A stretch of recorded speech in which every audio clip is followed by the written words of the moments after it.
Greetings viewers, Eric the Car Guy here, also known as ETCG1 when you are watching this YouTube channel. And on this YouTube channel, we wish you a happy birthday whenever you watch the videos, whether it's your birthday or not.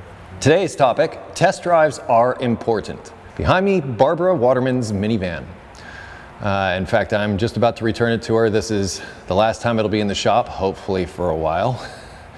It is indeed a Chrysler after all. That said, this morning I came in with every intention of giving the van back to Barbara.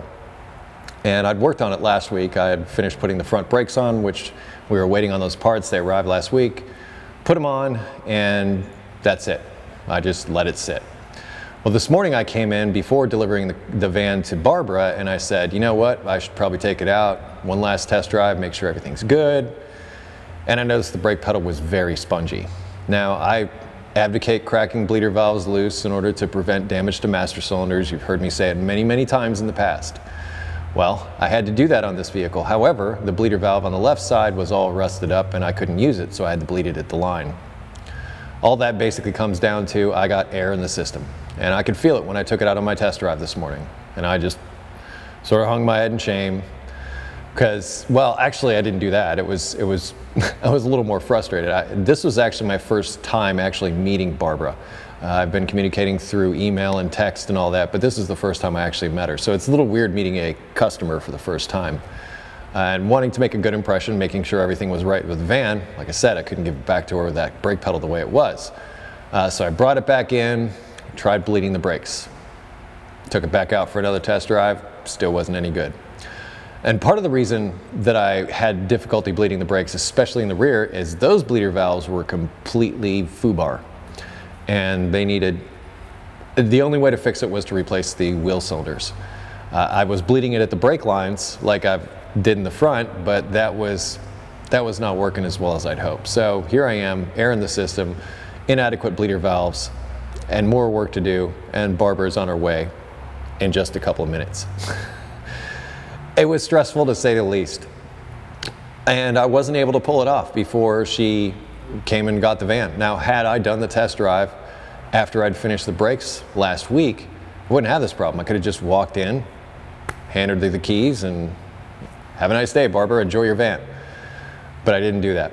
I waited till this morning. Now, I did do the test drive, but I did it a little too late.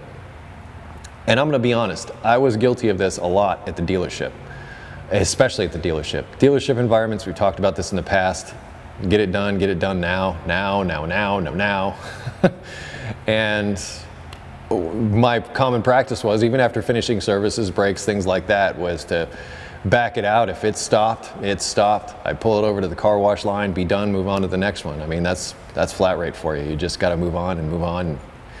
Never put your wrenches down if you wanna make any money. Today, it bit me in the butt. And you know, I just assumed everything was okay, and it wasn't. So I thought I'd just talk a little bit about those test drives. So if you're a professional and maybe you got into the same bad habit that I've gotten into, test drives can really save your butt. That's why I wanted to share with you today, and I'd love to hear your experiences with that. Like I said, if you're a technician and you've gotten out of the habit of doing test drives, you might want to reconsider that position. Spend an extra couple minutes, because it could save your butt, especially with something like brakes.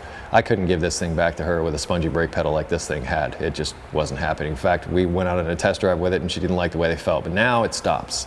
Now we're happy. Those of you that are in the DIY community, same thing. You want to make sure to cover your butt, make sure it all works before you're headed out to work the next morning, and it doesn't. So verify your repairs. Test drives are a great way to do that, but that's the last step in the repair process, is verify the repair. Test drive should be an integral part of that. I myself just got my own backside burned because I did not. Here we are. Created a whole lot of stress that didn't need to happen.